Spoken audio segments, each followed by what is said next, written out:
And it's lights, cameras, action. Well executed, I'm the main attraction. Engaging vibes is where I wanna be. Enchanting lights and smiles is all you see. So I ain't thinking about the next one. Snapping pics, they be loving my fashion. Great drinks, great friends, and it's flowing well. It's the perfect event. Shout out Rio. My name is Tarsha Calloway, and I am so excited to moderate this panel this evening, this afternoon. For those of you who are just joining us for today, this is part of the Black America Summit. And the Black America Summit is a 4-week event of conversations that unite communities, community leaders, elected officials, and self-appointed stakeholders is what I call them, those to discuss the experiences of our community. Today, we are going to talk about activism, and we have some amazing panelists. I've read you all's bios. I'm going to give you a chance to introduce yourselves. But if you think about Black activism, we have been being activists in our own right for many years, you know, from slave rebellions to Black Panther movement, from Stonewall to Detroit riots. We have been, it's just been a part of who we are as a culture. So with that, I am going to ask each of you to introduce yourself, but also I want you to answer the question as you introduce yourself. What is activism? How do you define activism? And Mr. Mohamed, I want to start with you. Hi, everyone. Thank you so much for having me and for being here. My name is Kaden Mohamed. I use he, him, his pronouns. I work full-time for an HR consulting firm called Positively Partners. We partner with a lot of nonprofits around the Boston and DC areas, really sort of working with them around a lot of stuff, including DEI stuff. But I also sit on the board of directors for the Massachusetts Transgender Political Coalition. I'm actually the board chair for that organization. So I do a lot of different things. Really glad to be here, as I said before. And to answer your question, you know, I think for me, activism can really look like a lot of different things. You know, I think it can be protesting, it can be rioting, it can be donating to different organizations. It can be supporting and uplifting marginalized communities and voices, right? I also think it can even be just people of color or queer people or any marginalized group practicing self-care in the face of oppression that's trying to bring us down, right? So ultimately, I really think that activism broadly is really talking about ways that we can all speak up, right? Ways that are meaningful to us to show up and support other communities or our own communities. And I don't think it looks like one thing, and I don't think it looks like the same thing in everyone. I think we need all of these different forms of activism together in order to fight for the change that I think we all envision. So I think it looks really different depending on who you are and what you're able to contribute, but I think it's all valuable. Great, thank you, Mr. Mohamed. I want to go back at some point, and I want to unpack when you said activism can be rioting. Because I'm sure a lot of folks that are listening in may have a different view when they think of activism. Yep. So I want to move on to Mr. Brown. Tell us a little bit about yourself. Good afternoon, everyone, and thank you for having me here. My name is Percy Brown. My pronouns are he, him, his. I am out of Atlanta. I am a member of the executive committee for the National Board of Governors for the Human Rights Campaign, the leading LGBTQ civil rights organization in the country. And my day job is I work in communications for Lambda Legal, which is another civil rights organization that focuses on LGBTQ civil rights litigation. And I am I am also a recent appointee to the Georgia Advisory Committee to the U.S. Commission for Civil Rights, and a recent member of the 2019 class of Business Equality Magazine's 40 LGBTQ leaders under 40. Great. And what activism is to me, I've always thought of activism and advocacy as going hand in hand, and it ranges. It ranges from agitation and unrest to civil engagement and making sure that you're holding your legislators and the people who represent you accountable. Great, thank you. Thank you, Mr. Brown.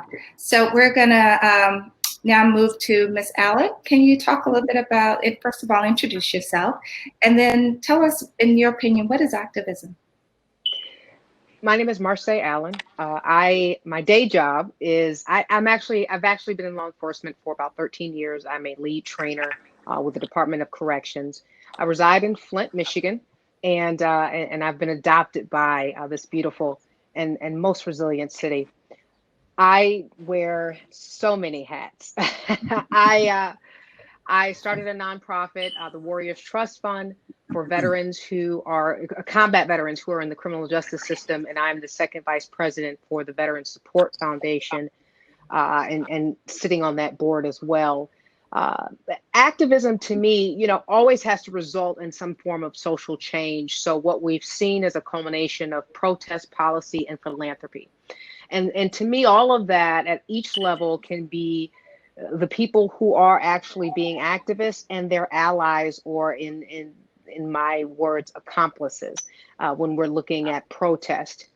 So activism, in essence, no matter what you do, creates a social change that impacts everyone, but specifically the group for whom is protesting and engaging in that activism. Okay, great. Social change, that's the end result, right? This is why we do what we do when we are out there, feet to the street, trying to make that change happen. Right. Mr. EA, do you mind? Hey, how y'all doing? I go by EA. I'm from Decatur, Georgia, newly moved to New Orleans. I'm sorry, I'm a little unorthodox. I like to move around a lot. So, but I'm new to the game. But I've had a great coaches, and what I believe activism is something that's more personal and spiritual. I think it's a call on ourselves to become better, ones for ourselves, then for our community next. How I got into organizing and activist work was by watching my peers who were queer, my peers who were trans, listening to Black women, and basically learning how to center other people's voices. Mm-hmm. And in that process, I was able to learn to be more empathetic, and I was able to grow and be able to interact with different groups and not feel uncomfortable, and try my best to not make them feel uncomfortable.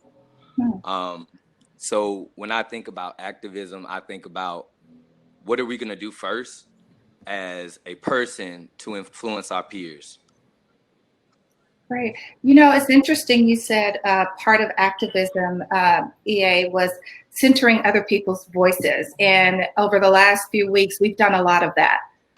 Those that were affected or directly or indirectly with the recent deaths of our African-American men. And I know as females, especially Black females, I felt that it was an obligation, a responsibility to make sure that our voices are heard, but also make sure those who don't feel like they have a voice, their voices is heard. And that definitely has resonated across this country. I want to go back to Mr. Mohamed and what you said. When you said activism can be rioting. Mm-hmm. I have a specific question. I would love to have you and the others chime in on that. Because, as we all have heard the news, and I had a very heated conversation with my Canadian-born husband, that what we are doing is we are expressing ourselves and our voice in years and years and years of frustration, right? So my question is there a difference between rioting, rebelling, uprising? And is there really a correlation to being an activist and protesting? Do you need to riot to protest? Lots of smiles. Who want to tackle that one first? I can go first because I was the one who said it. I don't think that you have to riot in order to protest. I think that they can be separate things. But I think the reason why I say that rioting can be activism is from my own understanding of queer history, right? As a person that identifies as being LGBTQ, especially right now in this moment, we're in Pride Month. Today happens to actually be the anniversary of the Pulse shooting in Orlando, right? And when I think about those things, it reminds me of Stonewall, which was a riot, right? That was a riot, and it was a riot against police, right? And we now celebrate that every single year across this country in June with parades and celebration and like acknowledgement and raising up of LGBTQ people. And so, you know, I think a lot of people also don't know about what's called the Compton Cafeteria riots, which actually happened before the Stonewall riots out in the West Coast in California. I think it was San Francisco, if I'm not mistaken. In, I think, 1966, and Stonewall was 1969. So it was 3 years before that. And it was led primarily by transgender women, right? The same way that Stonewall was led by Sylvia Rivera and Marsha P. Johnson, who are both trans women of color, right? One a Black woman, one a Latina woman. And I think when I think about rioting, you know, I understand that it's complicated. I understand that to some people it's seen as just senseless violence or, you know, destruction of property. And I think that that's neither here nor there for me, because for me, I see the history that rioting has brought us to this place where we are now, where like I can sit here on the panel as a trans man and people don't blink twice at it, right? Without the Stonewall riots, without the Compton Cafeteria riots, I don't know where we would be with LGBTQ rights today. So I think for me, that's where it comes from when I say that rioting can be activism, because I see what those people putting their bodies on the line and really showing people that they were not going to settle anymore for the treatment that they were experiencing. They were not going to be abused and beaten anymore, verbally, physically, emotionally, mentally. They were fed up. And I think we're seeing very similar things happening right now with sort of the riots and the uprising that we're seeing happen around racial equity in this country. So that's where my sort of response came from. Percy, do you agree with that? What are your thoughts? I do, and I would say that there's yes, and I think that there's also an opportunity to protest without rioting, but then there's also other avenues to show your protest. Yeah. Letting your legislators know that you don't agree with a particular law. Here in Georgia, I've helped organize around bad bills that have come through the Georgia legislature. And people are always willing to help because they know that these laws would directly affect them. So showing up at the state capitol, having these conversations with legislators and letting them know that I am a person and I am someone that this will directly affect. And I think that when you hold legislators accountable and say to them that I deserve to have a voice, then they take notice. Right. More often than not. Right. Marcy, what do you think? Marseille. I think rioting, we have to remember that when people riot, it's usually because they are in a corner. And whenever you attack someone and they're in a corner, they're going to lash out. And let's look at this most recent situation. You know, I've said before, we have smudged and offered tobacco, we have prayed, we have sang old Negro spirituals, we have, you know, issued statements, and no one listened. And then we took it to another level and we lobbied. You know, 2018 was the year of the Black woman voter. You know, we were the ones that really pushed the Democratic Party up, yet and still no one listened. So when you have within, what was it, a month, 2 months, 3 months, 3 high profile murders of people for absolutely no reason, particularly murders, 2 of which were by police. I think, you know, rioting becomes a part of the protest.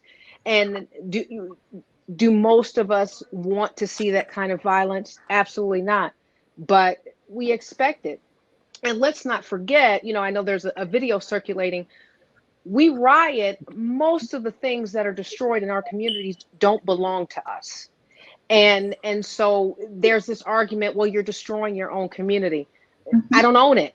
I don't, we weren't allowed to buy the property. We weren't allowed to start those businesses. So protest, not only from rioting, but protest is teaching your children financial literacy. Protest is ensuring that when you want to buy a luxury good or you want to buy makeup, that you seek out the Black business first, or the woman-owned business first, or the LGBTQI business first, before you go out to the broader community.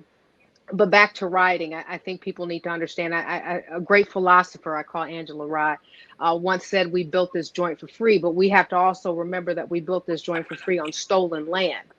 So the reality is, Black folks and indigenous folks, if they really wanted to tear it down, they have almost every right to, because we built it for free and this land has been stolen. And if you look at the more than 500 treaties that have been violated by the United States government, Native Americans have every single right to take back every inch of this land. And that's one of the things that I advocate for, is a review. I've approached several presidential campaigns and currently President Biden, Vice President Biden's campaign, about reviewing the 500 treaties that have been violated and looking at the land that was promised to Native Americans and maybe having a tax issued against the city residents on the land that was actually stolen and part of those treaties. And of course, you're talking about 40 acres and a mule. We've already calculated that to be in the trillions. So when you're talking about 400 plus years of systematic oppression, and we have tried every sense of protest that we could possibly come up with, rioting honestly is going to be the last resort, but it is going to happen.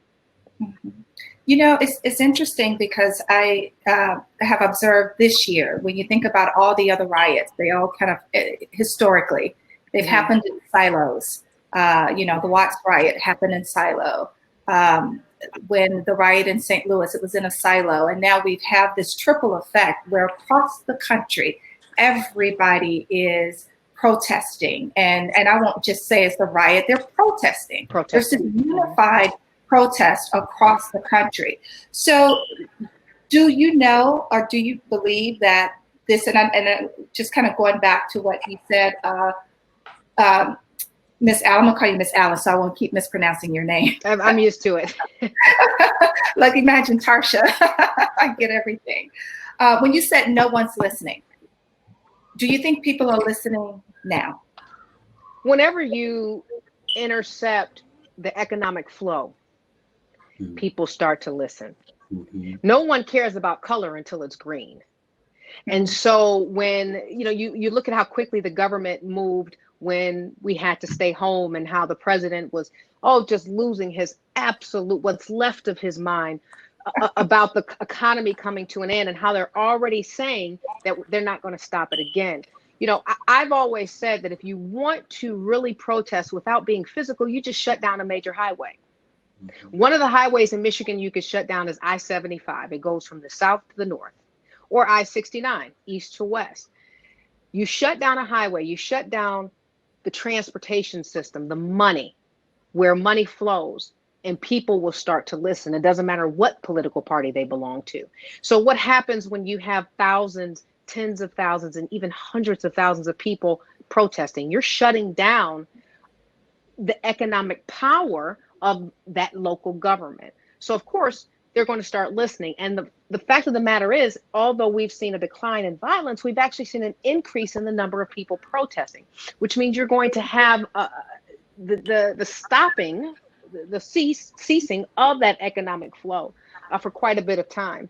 And so if you want to see a change without being physical about it, you just block the money. So what do you think, EA? Do you think now people are listening? Yeah. So I lived in Atlanta.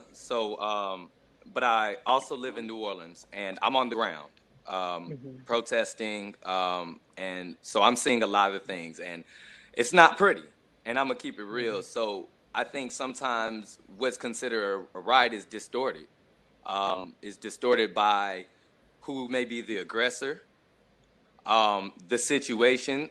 Somebody had said something about people feel backed up in the corner. So I was able to watch live and watch the feeds of my friends that are organizers and comrades that are organizers in Atlanta. And I saw so many people, there's black business in Atlanta. There's so much black business in Atlanta. Why are you destroying your own stuff? And it made me think about a Fred Hampton quote where he said, it's kind of hard to burn up on you bought last Monday because they're a bunch of unrepentant capitalists. They'll never repent and they know better. We try to make excuses for them. I thought of that over and over and over again because Atlanta is supposed to be a black Mecca, and progress is prevented by those who are considered affluent, elite, and me, I never fit the context of what that is because I'm not the good Negro. I'm not gonna act like I am. So, but I'm here to make noise. And in New Orleans, I've been on the ground. I've been at all the protests. We protested non-violently. We didn't protest peacefully. We turned it up down here. We really. And we actually, on a Tuesday, last Tuesday, we shut down the highway, I-10, for about 2 hours. We had people walking with us out their cars, standing on their cars, cheering us on, and we were met by the police.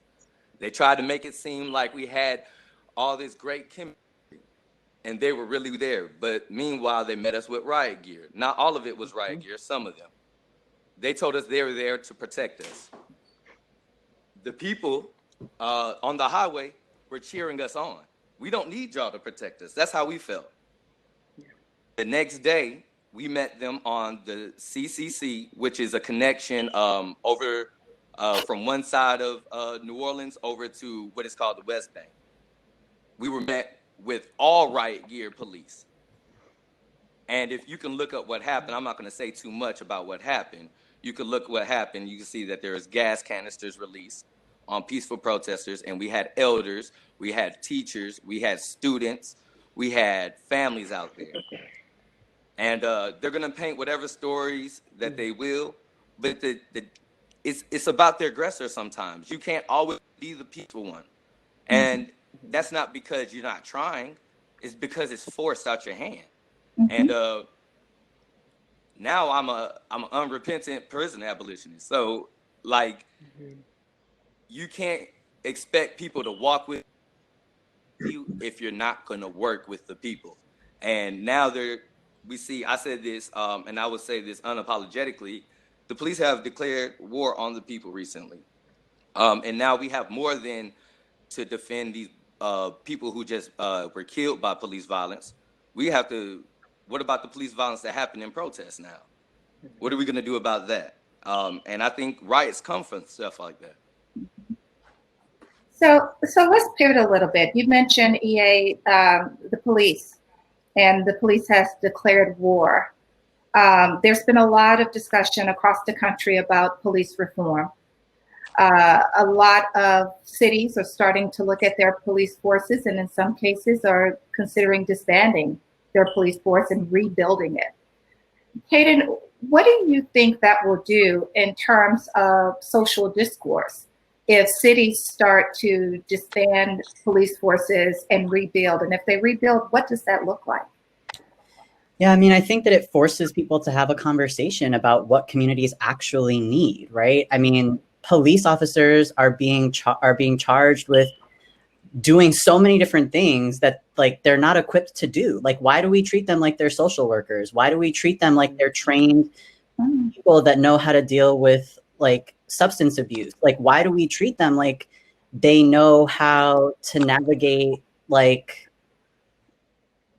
a trans person who is out on the street doing sex work because that's the only job that they can get? You know what I mean? Like, they don't have training for this. They don't have cultural competency in any of these things. And then we give them a gun after a few weeks of training and tell them to go out on the street. And it's like, I think that if we start to really think about what it means to reform police in this country, it forces us to have a conversation about what our communities actually need. What do people that are experiencing domestic violence actually need? Do they need someone to show up with a gun to their house? Or do they need a social worker who's been trained in domestic violence who can come and help them navigate that situation safely and help whoever is the person, doing the abuse? That person probably needs help too, right? Like, I'm not saying they're not doing something bad, but why are they doing that? Where is that coming from? Like, police also don't address those types of things, right? And so I think that it really starts to make us think, like, how can we reallocate some of the funds that are being pumped into police departments to essentially make them like the military, and redirect that so that we're actually giving people the resources that they need when it comes to dealing with the vast majority of things that police are responding to that they're really not equipped to. Great. So Percy, police reform, what should come of that?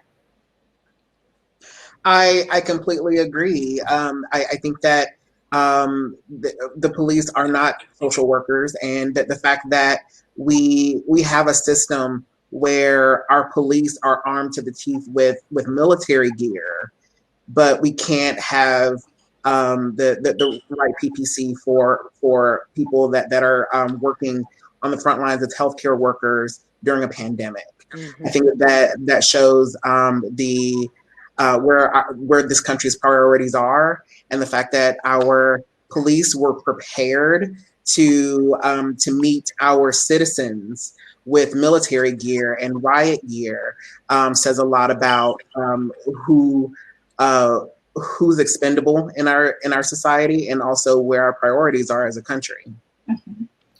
So it's interesting you said who's expendable in our society, and I think that typically, historically, it has been Black people that are out there protesting around different issues. When I think about the protest, and I'm moving a little bit from the list of questions that I have here, and I just want to have a conversation. I noticed a very different makeup of protesters. Mm-hmm. And one of the conversations that I've had with a few friends as we looked at the folks that are out there protesting, and there was some saying that they were plants, that they really were not for the cause, but just to be disruptors within the situation, to try and make it worse, to put it on us, like this is something we've done. What do you think about those non-Blacks, people of color that were out there protesting? And we can't make judgment calls on whether or not they were for the cause or there to disrupt a cause. But do you think having such a diverse group of individuals out there protesting, again, city to city to city, made a difference to the point that there may be real change this time? If you think about historically, here we are today. Do you feel that this may come real change? Percy, why don't you start it down that path? What, EA? I'm sorry. Go ahead, Percy. I was going to say, to your question, I think it's a double-edged sword, because you have non-Black people of color and white people who are out that are with us in this cause, or at least protesting with us, to stand with us in this cause, and protesting and putting themselves in front and using their privilege to put themselves in front, because they know that more often than not, the police will not hurt them. But we're seeing in many cities that the police just don't care. But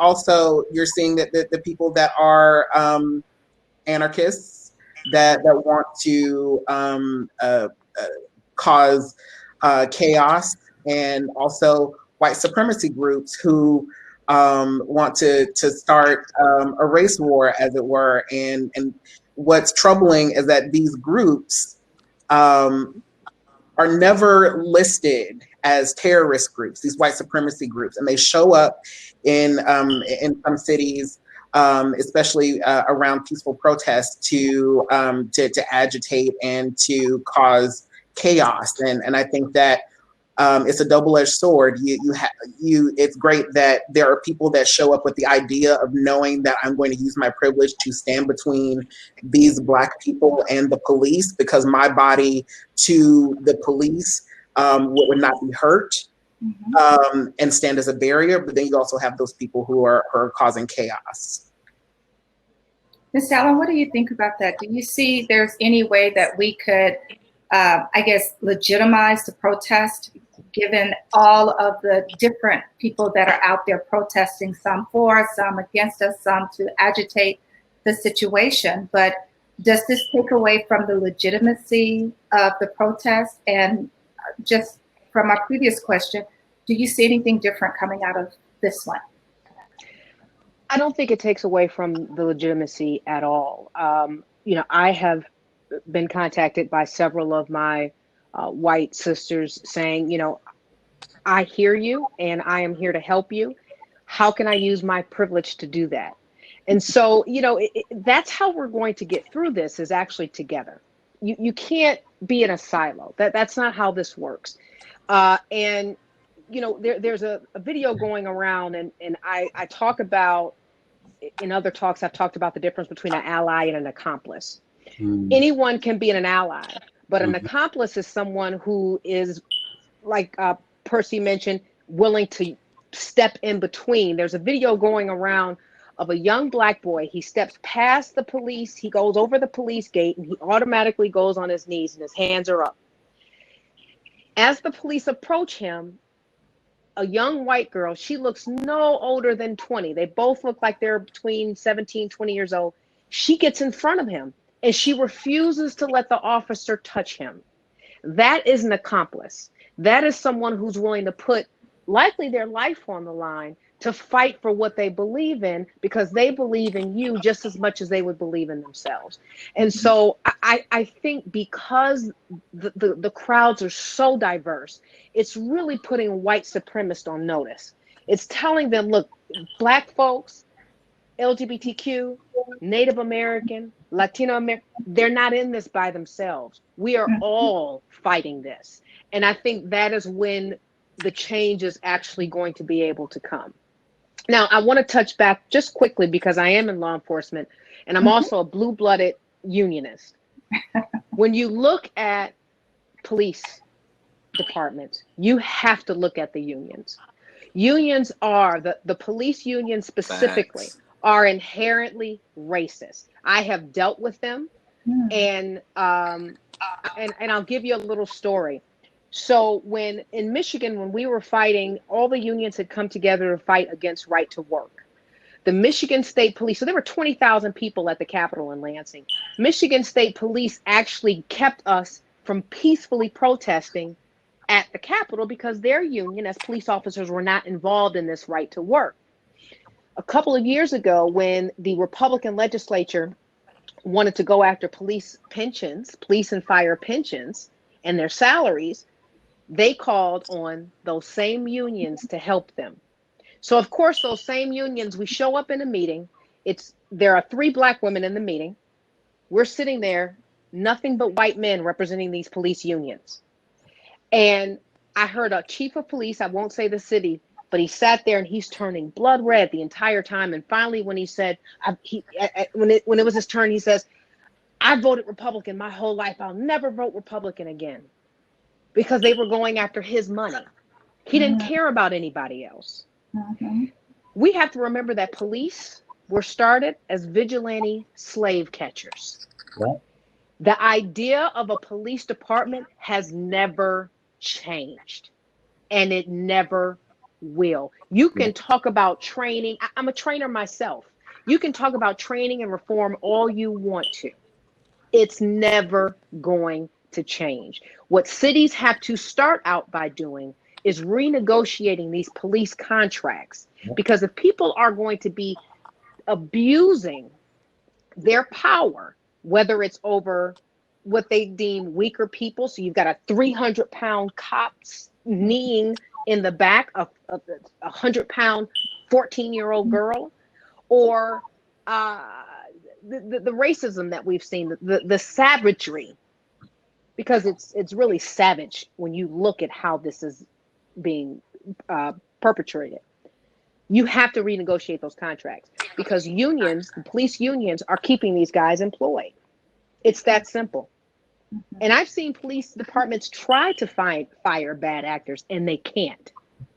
So we have to, when you talk about reforming the system, you have to look at every aspect. This is multi-layered. Nothing is in a silo.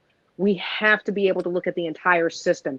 And I think police unions, we cannot ignore the institutional racism of the police union. You know, that is an excellent point. Just to take us back to activism a little bit. So do you think the target, when we think about the work that we're doing as activists, and we are kind of looking at it, I think, from those that are the perpetrators. And what you're saying is, let's look at the big picture, because we can put every police officer in jail for doing bad things, right? But at the end of the day, that doesn't solve the problem. So as activists, what are your thoughts in terms of looking at, should we be having the conversation with the unions? Should we be looking at it beyond just the folks that are on the street, instead of looking at, you know, the opposite folks that are holding these union positions that can really make the decision? I see, Kaden, you're shaking your head. Yeah, I mean, I think a lot of what I've been seeing is people, I know I live in Boston personally, and I know that in Boston, there's a big push right now for people to contact legislators and really urge them to, for example, end the contract with the Boston police when it comes to schools, right? Because one, why do we have police in schools in the first place? I don't know. These are children. And two, like, to Marseille's point, right? Like that contract break is going to force the police to essentially like reevaluate, okay, well, maybe we don't need to have these 1,000 police officers that we were putting in schools, right? What do we do with them? How do we pay them now that we don't have this contract with the Boston public school system, right? So I totally agree with that idea that it's not just about the individual police officers that are committing these atrocities. And I think that that is often the argument that we hear from police officers, right? It's like, well, I'm one of the good ones. And it's like, well, you might be one of the good ones, and yet you are upholding a system that is not good, right? You are upholding a system that is continuing to perpetuate all the things that you claim that you don't support. So I totally agree with what Marseille is saying about, it's not just about the individual, it's about the system, and it's about the layered way that the system operates, right? Because it's also like, we can't just talk about police, we also have to talk about like detention centers where we're holding immigrants and treating them like they're literal animals, right? Worse than we would treat animals, because we don't even treat animals that badly in this country. Right. Like, or we also have to think about, you know, prisons and jails and like how that plays into the system, right? So it is a whole system. It's not just about these individual people that are committing these things, even though that is part of the problem. Right. Percy, did you have any thoughts on that? I completely agree with Kaden. I think that the work that should be done is making sure that we're building infrastructures in our communities and in our schools to make sure that our police aren't called out to be the social workers. And I actually grew up in a school where there was a police officer, and all it does, and that there were many schools in my county that had police officers there. All it did was beef up the school to prison pipeline. There were students that were deemed the bad kids, and they would disappear, and they were in juvenile detention. It seemed like overnight. So I think that that we need to take police out of schools and also think about how we can build our communities to be more receptive to the challenges without using force as the solution.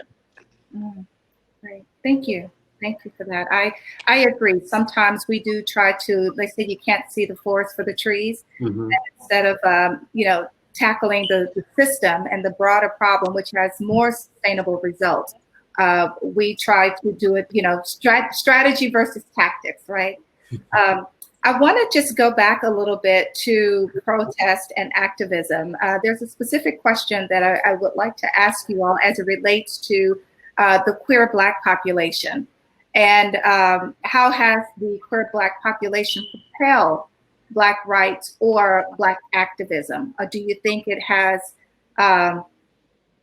maybe somewhat set things back? I know it's a pretty provocative question, but just want to hear your thoughts. I think that I think that the LGBTQ community has been embedded in this movement since its beginning, from Byrd to Marsha P. Johnson, to the current leaders like Patrice Cullors and DeRay McKesson. We fight for ourselves. We fight for ourselves as LGBTQ people, but then we also fight for ourselves as Black people. And I think that if you look closely to over time, you'll see those LGBTQ faces that have pushed our movement forward. Mm-hmm. EA, you have any thoughts on that question? Can you say that one more time? Sure. The question was, how has the Black LGBTQ community or population propelled Black rights or Black activism? Well, I still couldn't hear the question, but I got the main bulk. So most of my coaches and my mentors are non-binary, trans, or anywhere on the spectrum. And so my politics are a lot more inclusive. One thing I've always learned was they always talked about erasure and how erasure has kept us from understanding what was their role in it, and why basically it's so hard for us to harness and to hold on to them in this movement. One thing I have been happy about in New Orleans, although it's very homophobic and transphobic here, they have the People's Assembly, which is one of the coalitions I'm a part of, have made it a mandatory thing that if you do not stand with LGBTQ people, we do not want you around. And that's because those folks have been fighting, they've been standing and putting themselves behind everybody else. Mm-hmm. And I get on my Twitter every day, and it's another petition, and it's to the point now I used to be embarrassed to share because I knew it would make people uncomfortable, and now I feel embarrassed that I didn't share because it's how dare I. And as we look to continue to make inclusive space and not center cis hetero men in this movement, because that's hurting everybody. That's not helping anyone. So there's an activist out here named Milan, a trans activist, and she said some great words yesterday that made me have to think about how I would continue to make space for them in a cisgender hetero society that's not geared towards them. So it just, if we're going to be out as straight men and straight people, and we got to step our game up, and we got to open up that mat and roll out that carpet. As long as we continue to and we continue to learn about what has been erased, we will be able to make and be able to open up the space so more people can do and be loved. Great, thank you. Marseille, what do you think about that? Ditto. Ditto. All right, I love it. I mean, the reality is every point was on point. There's just, we cannot get anywhere if we don't walk together. It's that simple. Right. And honestly, it's just that simple. I've never been able to even come up with an argument as to why we even have to have this argument. It's like, it's almost like, why are we arguing about ending racism, right? You know, we have to just come together. It's just swallow your pride, get off your high horse, And if you're going to call yourself an activist, you have to be active politically and socially on behalf of everyone. Mm-hmm. It's that simple. There's just no way around it. Mm-hmm. Absolutely. We have a question from the audience. So let me see if I can see it with the old glasses I have on.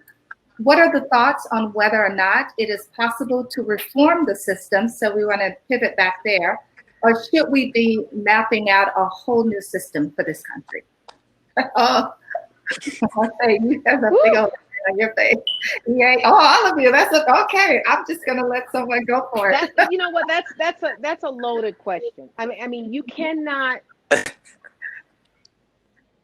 That wasn't this country, right? That was whoever asked that question. I hate you right now. So, I'm just let's just right. Let's just look at it. Let's start from the beginning. This country was founded by murder, rape, and genocide. Right? You're talking about murder, rape, theft, and genocide. There's no way you can heal that kind of trauma at this point. The only thing you can do is, and in my opinion, is take pieces and reform piece by piece where you're addressing issues and healing people, which is why for me, reparations is so important for Indigenous people, for African people, for our Japanese sisters and brothers who were in internment camps. You know, there's a trauma there that's multi-generational. So you can't fix a system like this. America will always be broken until you can apologize and address the issues of why it's still broken, right? I mean, this country has to be one of the most violent foundings in human history. Look at how this country was founded. So, in my opinion, in my revolutionary world, if I were to go underground, I'd tear it all down. Because you can't and build something new. It's going to be so difficult to do this, which is why we are encouraging each other to engage in self-care, for example, because we're always going to be fighting. If you're a real activist, you don't get a break from being an advocate on behalf of people. So we're always going to be fighting, which means we know you can't really fix the system, but there are pieces that you absolutely must address. Kaden, your grin was big too from that question. Yeah, that's actually a question from a friend of mine, funny enough. But I think that I agree. I think people, from the time that I was in college, that's when I sort of had my social consciousness awakening. And, from then people would ask me, I think we should fix this thing this way. And I'd be like, that won't work. And they'd be like, well, what's your solution? And my solution was always if you ask me honestly, if you want to know how I think we could really fix the problems in this country, it is burn it all down and build it back up, right? Unfortunately, I think, as we talked about before, all of these systems are so layered and so interconnected and so intertwined that it's not as simple as just saying, all right, we're going to get rid of the police, because we know, well, if you get rid of the police, there's also prisons, there's detention centers, there's what's happening on the border, right? It's there's all of these different things that fall into that bucket. And so I don't think it is as simple as just saying, we'll get rid of this thing and that'll solve the problem, because it's it's too connected, right? I mean, we just talked about how there's a school to prison pipeline. So you even have to bring education into that. And it's I really agree with Marseille's point that, if we go underground and we're just going to be in it, then yeah, let's burn it down. But, I think the more realistic answer from my perspective personally is that we really do have to work diligently and tirelessly, unfortunately, right?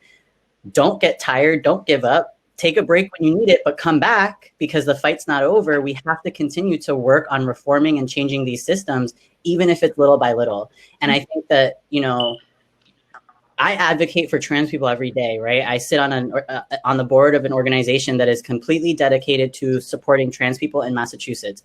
And Massachusetts is pretty decent when it comes to the treatment of trans people if you compare it to other states.